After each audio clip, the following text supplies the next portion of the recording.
Hi, I'm Petra. That's what. Hey, Petra. What does it mean to be a spiritual person in the midst of the craziness of our, just our life these days? Whether it's raising children, going to work, having to deal with the pandemic, or our political situation. Really practical ways to tap into spirituality. Science of Mind has done that for me, and I'm excited to be doing this work with Oscar and Petra to show you how you can get into your own spiritual ebb and flow and and say what? Live the life that you really want to live. We're going to put hot topics, current events like meditation, law of attraction, and manifestation, all this stuff that you have questions about, that I have questions about. We're going to spin the wheel, and then wherever it lands is what we're going to talk about that day. So we'll hope you'll join us on Tuesdays at 1 p.m. for Say What on YouTube Live.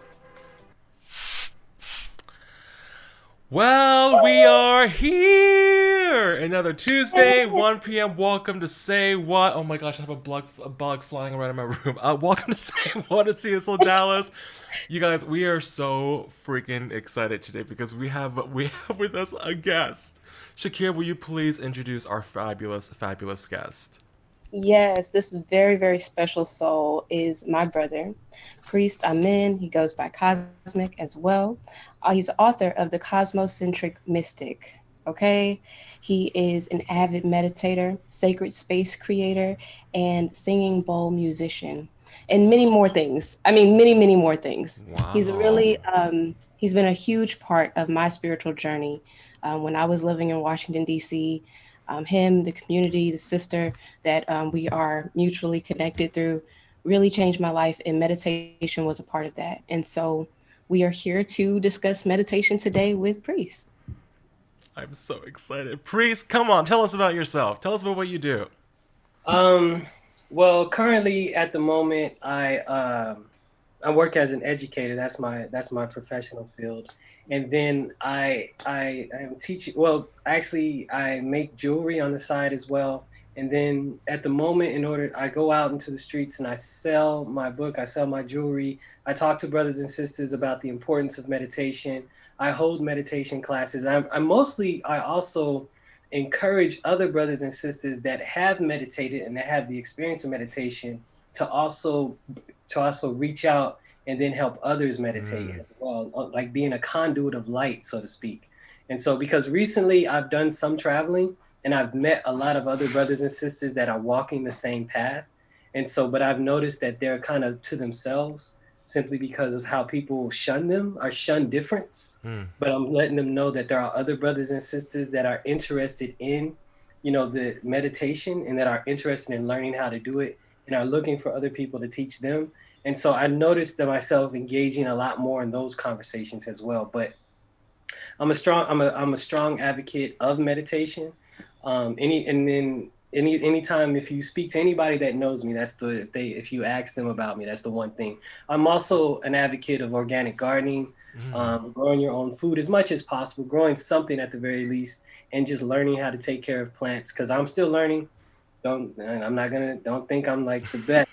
I'm trying to push that narrative at all. I'm learning, and I have some skills in relationship to growing some crops and some foods. And right now I'm trying to keep a Spanish thyme alive that I got from the Bahamas, which is really an interesting ordeal at the moment. But I truly advocate for brothers and sisters to find a safe sacred space and consistently meditate to tap into that divine essence within. Yeah.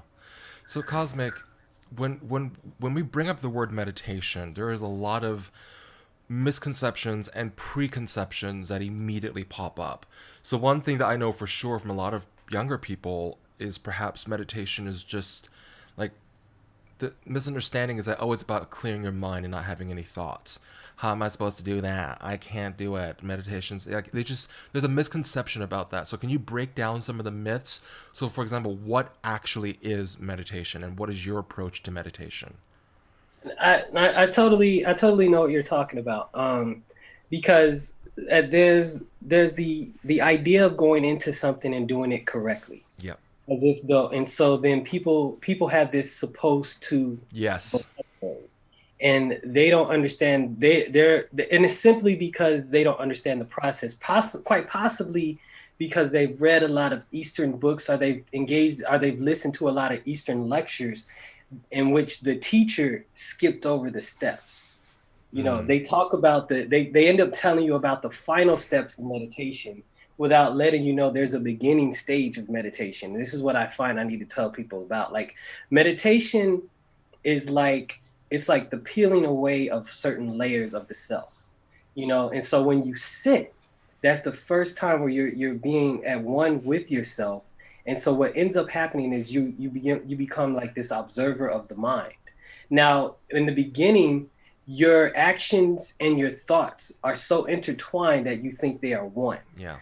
And so then when you first sit for meditation, a million thoughts are running into your mind. And the most powerful thoughts that run through your mind are actually the ones you give the most power to throughout the day. So if you're a heavy worker, then those are the work is lots of thoughts are surrounding work is gonna come to you. Or if normally at this time that you set aside for meditation, you get dinner ready, that's what's gonna come to you first. Because the way our being is, the way the human mind works is it works off of programs and conditions. Yeah.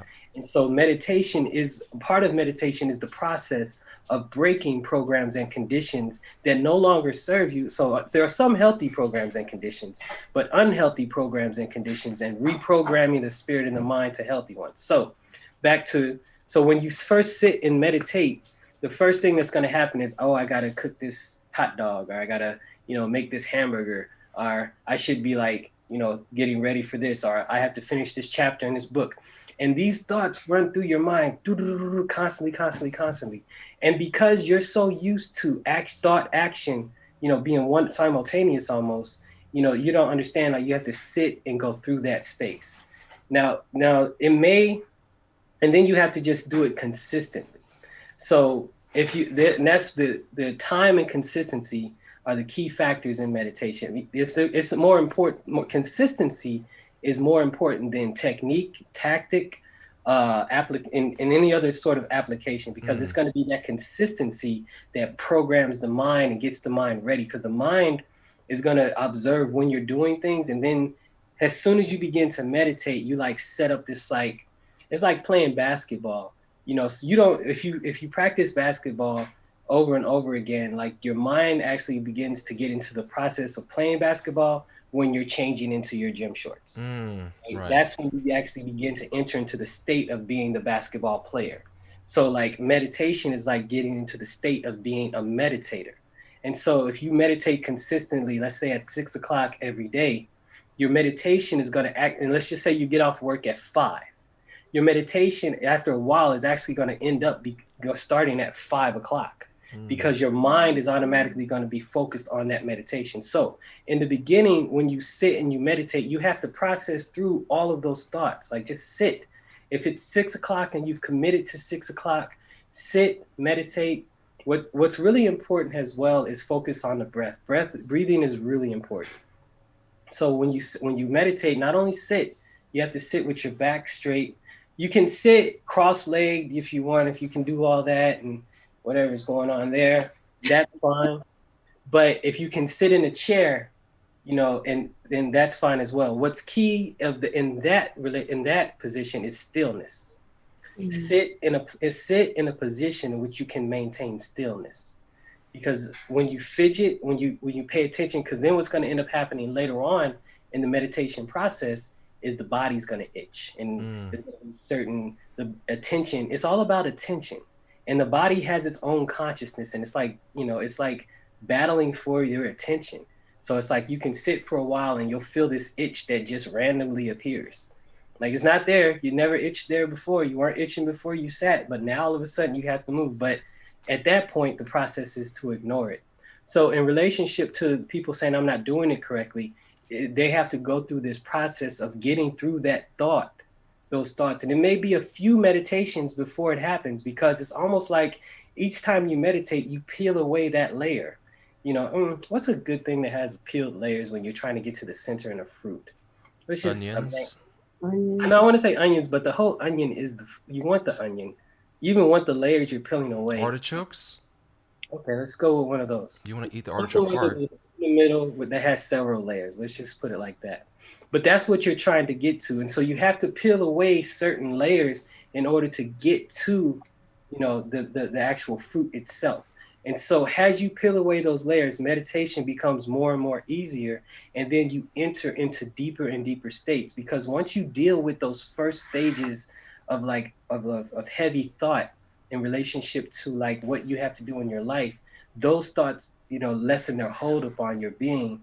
And then you enter into actually deeper and deeper stages of thought, but they're still there. And then there comes a space and time in which you enter into the mindless state.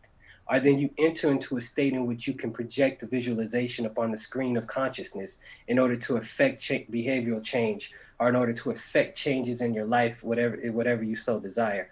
Those are different stages and different techniques that can be done in meditation. Those are tools that are available to you once you've trained your mind to get beyond what's called the monkey mind state, the going after this and a third. But you do have to go through that process of those heavy thoughts first. That's just a natural process because it's what you're so used to already. And then you're going to have to condition the body to stay in that state. So however you can sit in a space where that you're completely still, that's the space you can sit in. That's the space you should sit in. That's key, is consistency first. And then if you can create a sacred space in which this is done, like it's not haphazardly random, it's very, organized and intentional. When you create that intentional space, there's an energy that develops as well. What I'm speaking on is more of the practical, applicable, psychological aspects of it as well. But I can't deny, and I wouldn't be telling the truth if I don't tell you that there's like an energy force that develops from it. And then when you enter into those deeper states of meditation, you feel this like coming off of you, right? And it's a beautiful feeling to be within. Like it's very nice. It feels very nice. Like those are the trance-like states. And like if you've ever been in a room of different meditators, I'll talk about and share Vipassana with brothers and sisters as well. Vipassana is a very good meditation technique that has centers all around the world that show people the deeper stages of meditation by actually just telling you to meditate. But you'll see people go to this like worrying state or go back and forth. When you see people in that rocking state, they're number one in a deep state of trance. And when we speak about trance, like the CIA had this program called the Gateway. Wait, brother. Wait. Oh. Wait. No Sorry. disrespect. This is really amazing. I mean, you've touched on quite a few things, right? For just the process of how meditation unfolds. And now we go into a whole nother thing. And I'm like, hold on, wait a minute, because my mind's got to process that. Oh. The consistency part. Okay. So recently, no. So I want to hang on here because my mind got stuck here. And I'm like, so with this consistency part, you've been talking to me recently about meditation and character development. Mm-hmm. And so how does the consistency of meditation translate into character development? Is there a connection there in how the process of meditation unfolds and how we develop ourselves as persons or as spiritual beings? Is there a connection there? There's a definite connection. And so how to approach this? So we live in a universe where there's a constant interplay of energies at work, right? And so like a lot of times it's this kind of like comes across as like the discussion on like astrological programmings, there's energy that hits the planet at certain times. So keep that in mind. And then let's keep in mind like you are a conduit of energy. You are a vessel or vehicle in which the divine essence are which energy can manifest, right? And so in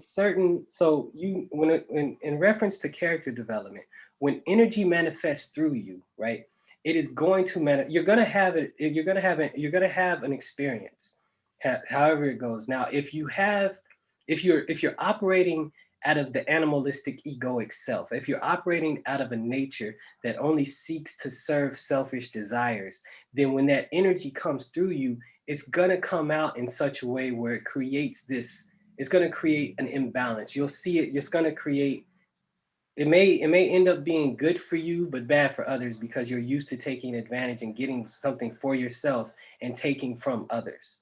And so and it's because the energy is going to be so powerful. Like, the energy is neutral.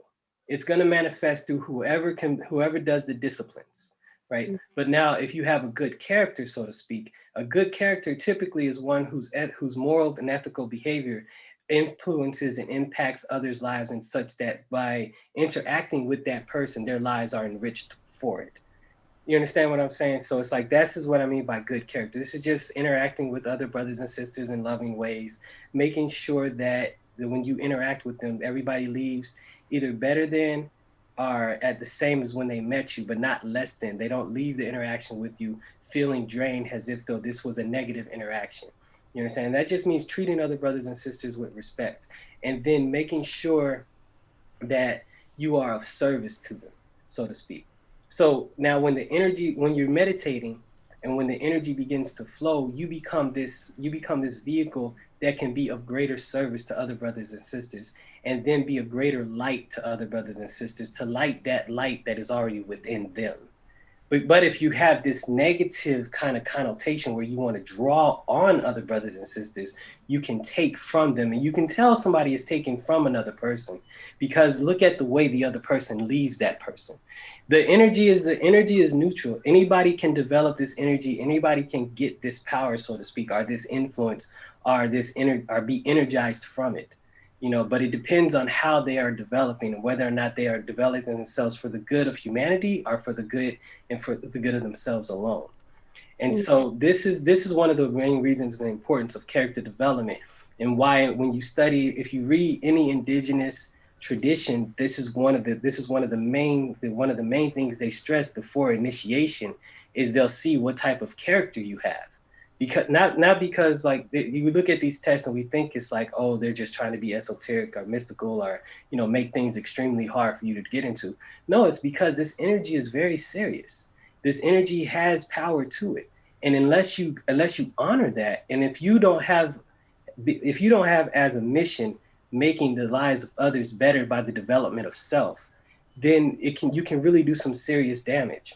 And then another part of spiritual development is not just for self-satisfaction, self-gratifications. And what I mean by that is, like, you can enter into these different deep meditational states. You can visualize all sorts of areas. You can go into past lives through different techniques. You can go into your own past lives. It's a little hard, it depends, but you can still go into your own past life, and you can do a lot of different things, and you can enjoy that, right?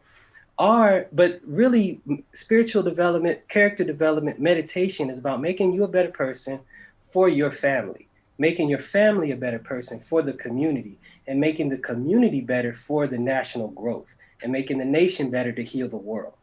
You understand? And that this is kind of the flowering effect of good character development and just meditation.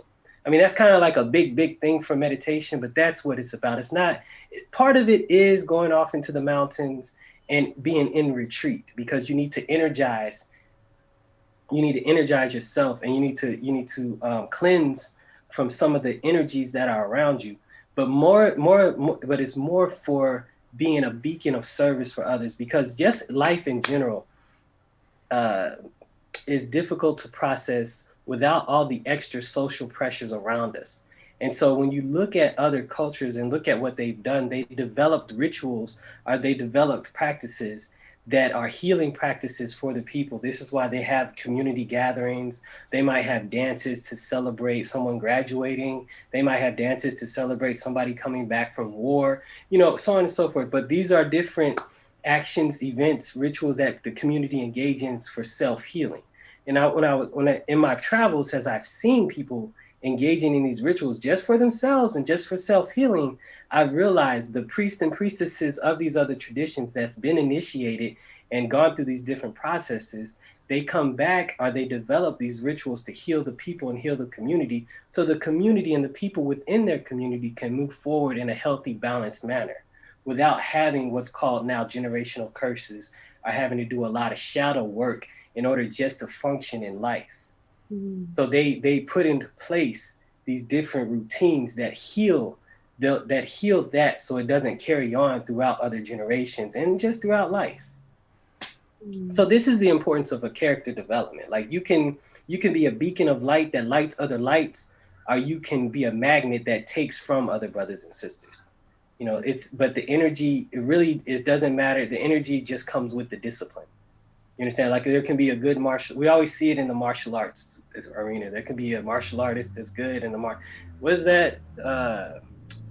The Last Dragon, Shonuff versus Leroy, you know. So you bringing in the old school.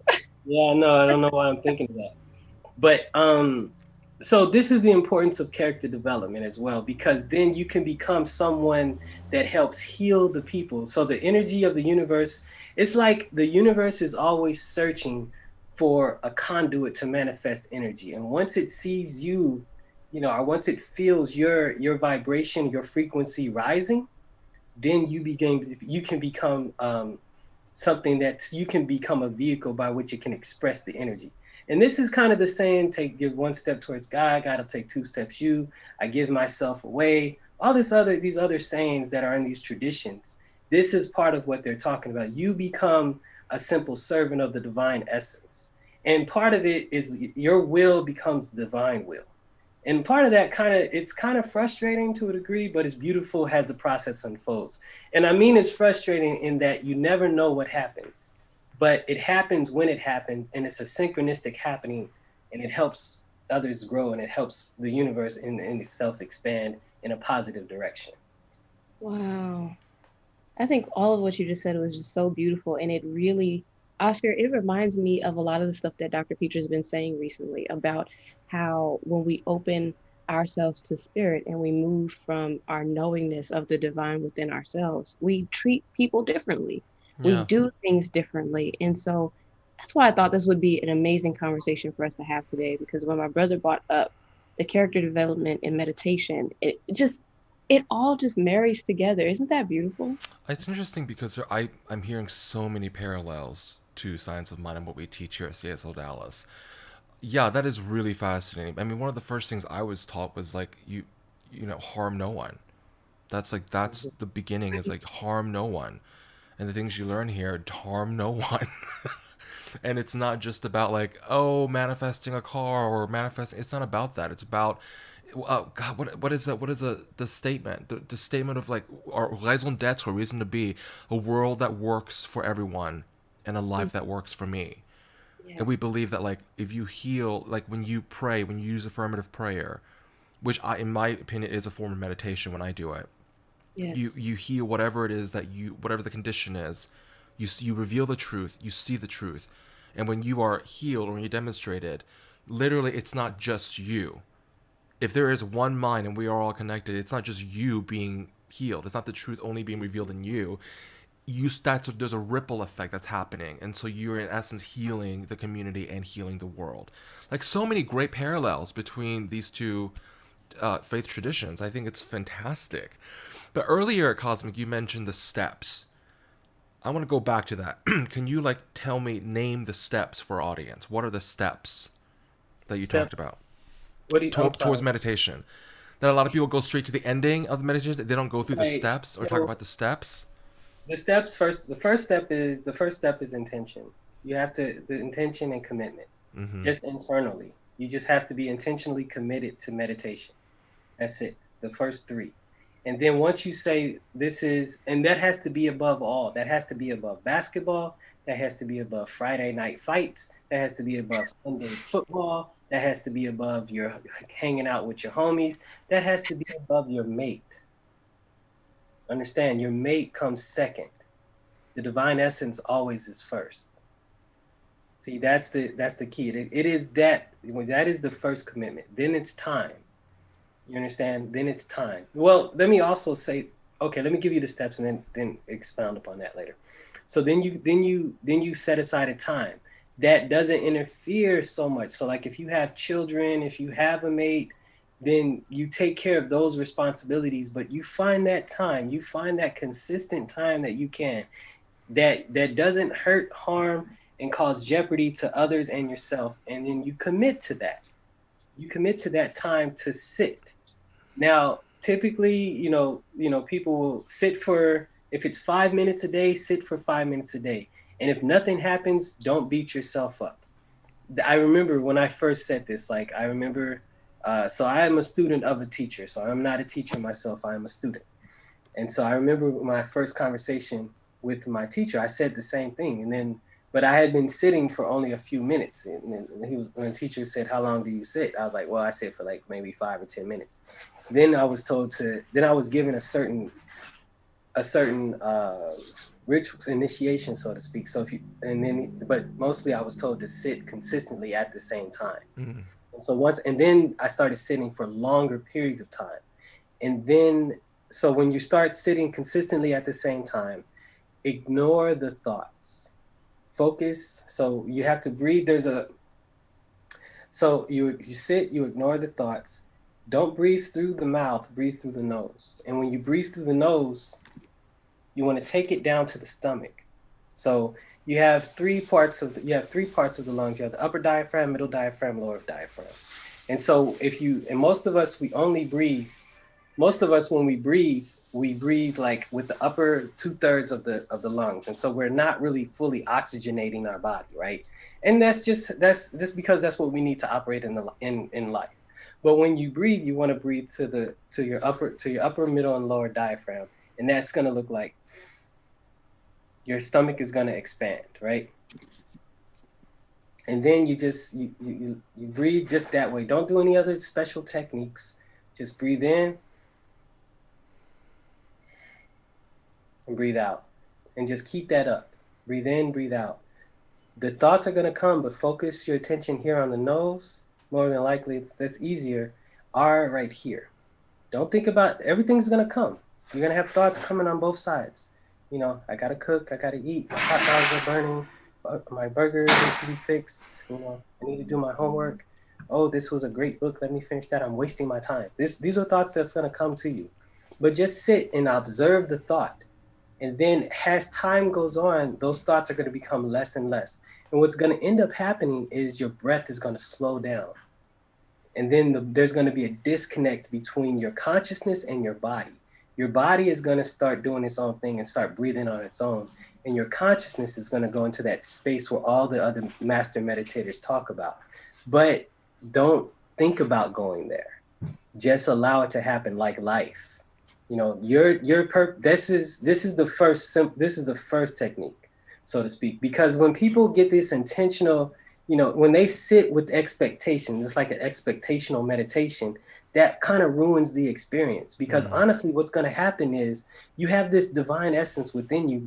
You have this part of you that is tapped into the divine essence, and it's going to give you what's called glimpses.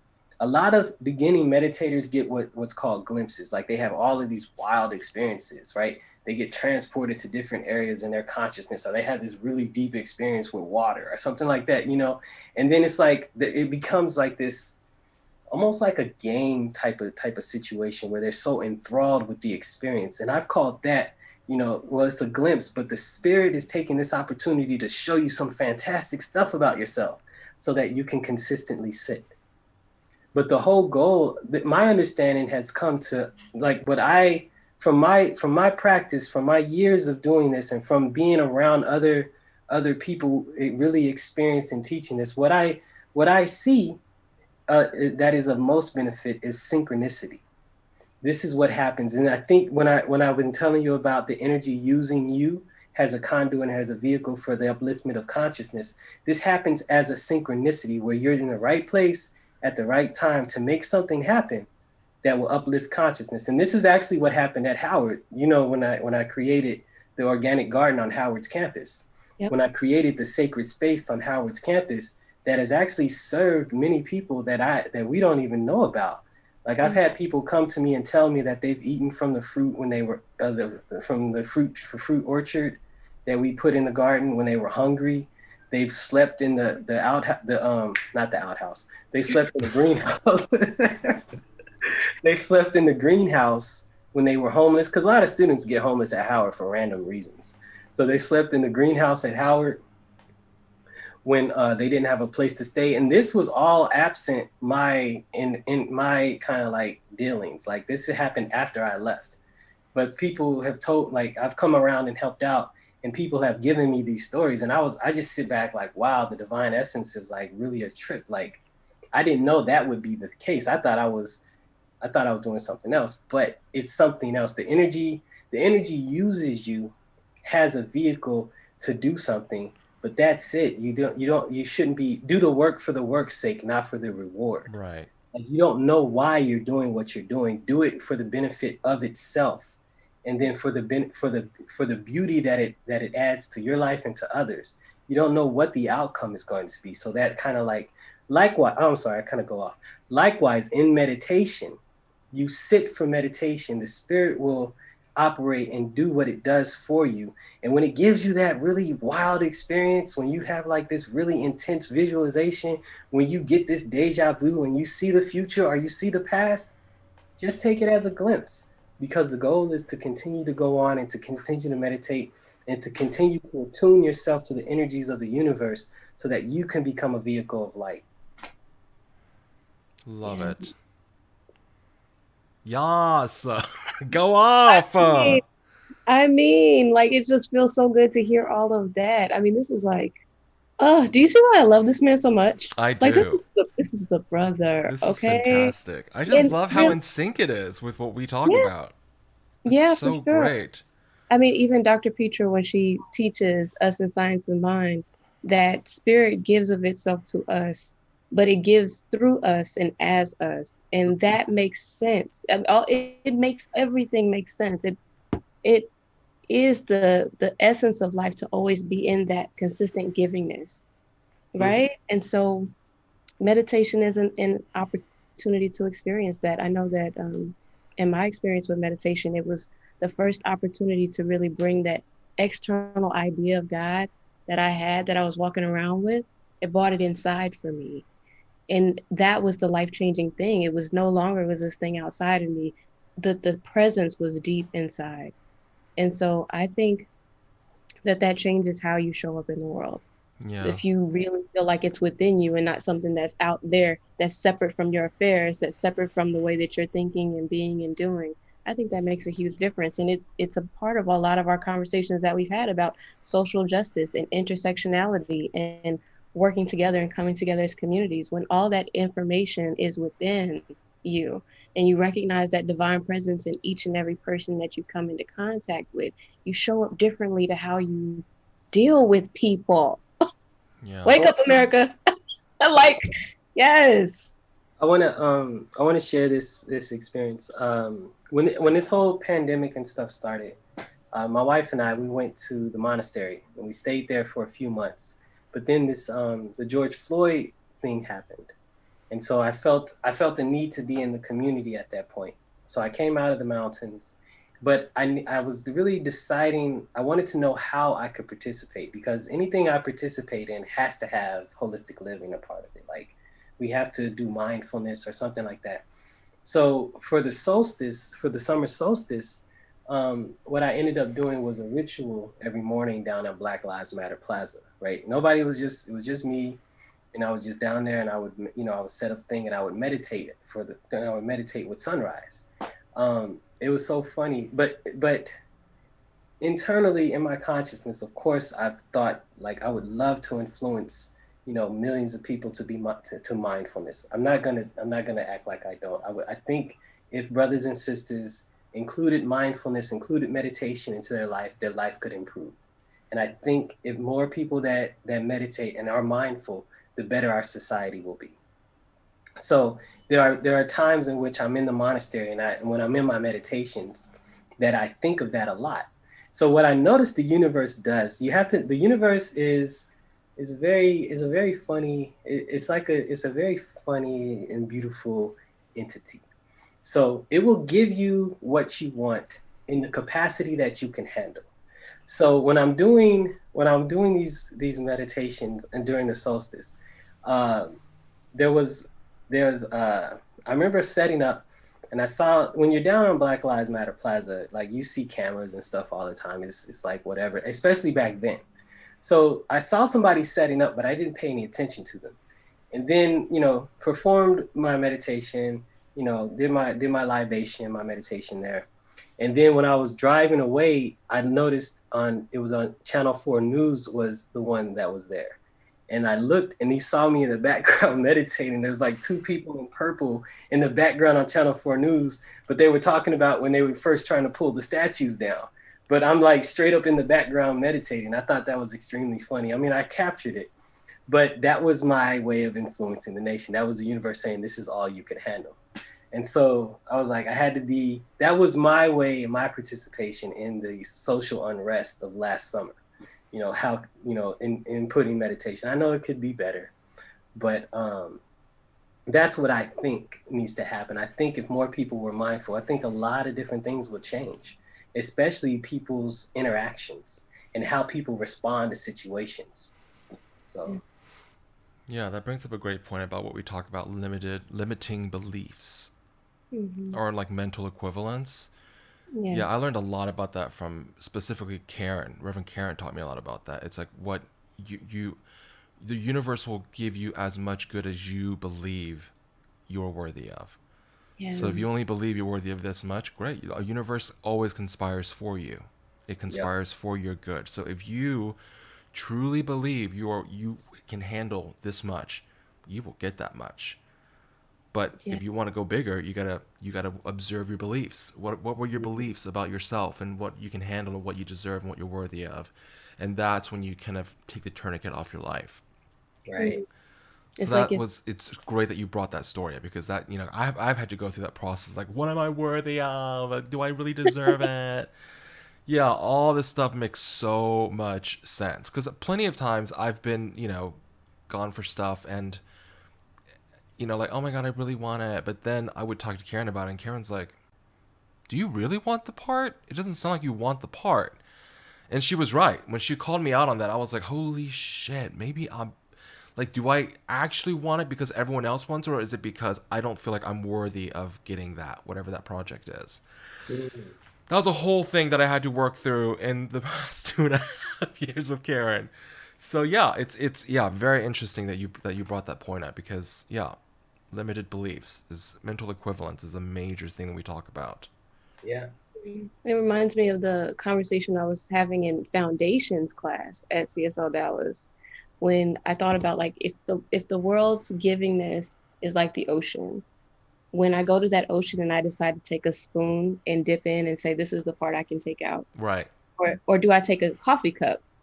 Do I take a bucket? Do I take a bucket with holes in it? Do I take a boat into the ocean and then grab my good? And see, when you said Karen, I mean, that also brought forward that, Karen talks about the oceanic goodness. And so I think that's where that conversation came in. Because I think she just did a talk on the oceanic goodness. And I just love that whole metaphor of relating to the divine, because it captures so much, And so it's like, do I take a boat? Do I take a bucket? Do I take a yacht? What do I fill with the water? How much water can I take in? How much good can I really put in and use in my life? And what is my intentionality for using it? That I might either go and continue to refill that bucket and then pour that water out for someone else, or use that water to take care of a home, or use that water. I mean, wow. My mind is blown. I'm so excited. I love it. But what's really fascinating is, like, the talk that Petra gave about the other shoe drop, like, again, limited beliefs, is like, when are you actually able to accept your good? Because, like, she was saying, like, how for years she would go, like, when something good happens, she would wait for the other shoe to drop. It's like, well, something bad must have to happen now because this great thing happened. And she would, like, wait for that bad thing to happen, and of course it would happen. It would demonstrate and manifest. So that was another thing that tied into it. It's like, are you able to accept your good? When it does happen, are you able to accept it? Or are you going back to your old thought patterns, going like, well, okay, this is great for now. When is it all going to go to shit? Because in the past, it's always gone to shit. You know what I mean? Like, these old freaking patterns, horrible thoughts that just keep popping up and replaying in your life over and over and over again. And so meditation really did help me spot put a spotlight on, like, oh, look at that, what are you doing? So yeah, I mean, that's one of the great things about meditation for me. Like when you talked about the breath, some of us call it the anchor. So when our thoughts start to stray and go all over the place, we go back to the anchor, which is the breath. Back to the anchor. And listen, when your thoughts, start to stray, no judgment, no shame, no blame. Don't be mean to yourself. Just simply go back to the breath. Go back to the anchor every single time, and just be in that Oh, place. You call it anchor. We call it an anchor. Yeah. I was thinking you're saying anger. I was like, oh no, anchor. No shame, no blame, no anger at all. When you're meditating, it's not about the anchor. I was like, okay, anchor. Yeah, okay. Go back to the anchor, which is the breath. Yes, definitely, most definitely. That is most important. For myself, my thing is just to do the work for the work's sake. That's the things that happen is supposed to happen, and then I've done a lot of interesting things. And even before I was a person that engaged in meditation, like things happened and it was like really big stuff for me. But it was never what I thought would happen. I was in the right space at the right time and the energy was just right for me to make it happen. And then I never attached something to it. And for myself, things are beautiful in relationship to that. So but I could implement the, bigger picture into it for myself, I guess. But so many beautiful things happen. Like I am programmed and conditioned to go with the flow. So that is my conditioning, because so far everything is, my life to me is beautiful. It's not, of course other people may say what they say, but it's a beautiful thing to me. So, and things just always happen. And they just randomly happen. That's the interesting thing as well. Like for the book that I wrote, right? Initially, I wanted to write the book to help me pay for school. And so that was the intention. Then I read like authors don't make that much. So I was like, oh, well, I'm not going to put this much effort into it. So I went to the back of the book, there's an oracle system. So oracle system, divination system, right? It's one that I'd been studying for years. And I found just a little information that I thought would be beneficial and add on to the conversation that's already inside the oracle system itself. But the oracle system is related to a family of oracles worldwide. It's called geomancy. And so geomancy is related to the African traditional system of Ifa. And so when I went to Africa with my father-in-law, he graduated from Kwame Nkrumah University in Kumasi. And then he took a group of us on this trip to Togo and Benin. And while in Benin, I went into a store, and the priest, the Ifa priest in the store, like there was this figure that represents the ancestors, right? And it's called an Igugun. The ancestors are Igugun, so it's an Igugun figure. And I knew that simply because I started studying deeply how wide geomancy goes. Geomancy is a really wide, broadly practiced system. And so I knew that was Igugun because of my studies. And then, but me and this person couldn't talk. Like he spoke French and whatever the Benin language is. And, I speak English, so it's like, it's not happening really. So I got on the ground and I started drawing the symbol. And then I called it, I said charrette. And he got on the ground and he drew the symbol as well. He said ED. And then we started drawing symbols back and forth. I was like, wow, we're having a conversation through divination, right? I was like, whoa. So that was a sign for me from the ancestors and from the universe to finish the book. At that point, I had only written 50 pages and I gave up. Like, forget it. Like, it's not worth it. Like, but because I was like, there's no contribution going on. So anyway, long story short, I finished the book and went through several different changes and processes. And then it came to me 2 summers ago 2 summers ago, including this year, that these could be turned into cards. the readings itself, the oracle system of geomancy is meant to be a handwritten type of system in order to come to an understanding. But then the amount of readings that could be done in any particular time only equals 72. So I was like, wait, if there's only 72 readings, like I could just turn those 72 into cards. And so I worked intensely with one of the nuns in the monastery for a few months, and then came up with the oracle deck. And it's extremely accurate, and it was like really a beautiful thing. And so, like when I say I go out into the community, I do readings for the people in the community to show the effectiveness of the system, and then it's been a very beautiful thing. And so, but none of that is intentional. Like, it's all just like the universe saying, hey, but all of it is intentional in that everything that's come to me has come through meditation. Like those insights have only come after being involved in deep states of meditation. And so, but there's been a very beautiful thing. So Sister Creatress I still have to work with the sister on the oracle. That's on my part, but it's okay. Hey, in divine time, I already know that the spirit is manifesting itself in us and as us, and that in the right and perfect moment, in the right and perfect way, it will unfold. But I'm so grateful to have had you on this show today. We are almost at our time. And so I want to ask if people are interested in meditation and learning more about you and all of the things that you contribute to society in your expression of the divine, how can they find you? You can go to my website, khazmikmystic.net. Khazmik, COSMIC, mystic, like it's spelled, .net, and that's my website. I'm there. Khazmik on YouTube as well. Okay. Awesome. And if you're interested in learning more about science of mind and how we learn how to actually utilize and put ourselves in the right position to be the right kind of conduit for spirit to operate through us, as us, in us, you need to check out CSLDallas. Check out our community, check out the education, check out Dr. Petra, check out Oscar, check out the rest of the fam. We're having a good time, and we're learning about how to activate spiritual law in our lives so that we can show up in our communities and make our communities and our world a better place. Fan-freaking-tastic. Girl, you are on fire today. Boo, I'm trying to be like you. No, yes. So all of this information and more is found at CSLDallas.org. And you guys, we have spiritual content throughout the week. Like tomorrow, Wednesday nights, we have metaphysics and meditation. If you haven't been to one of those online Zoom calls or Facebook, trust me, you want to participate.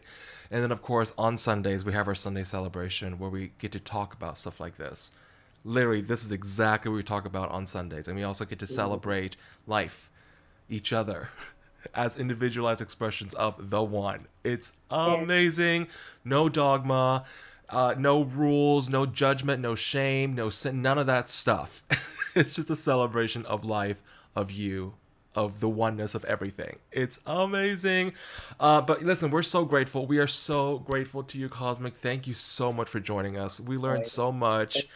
Such fantastic conversations. And if you have any questions, leave them in the comments below. We'll forward them over to Khazmik.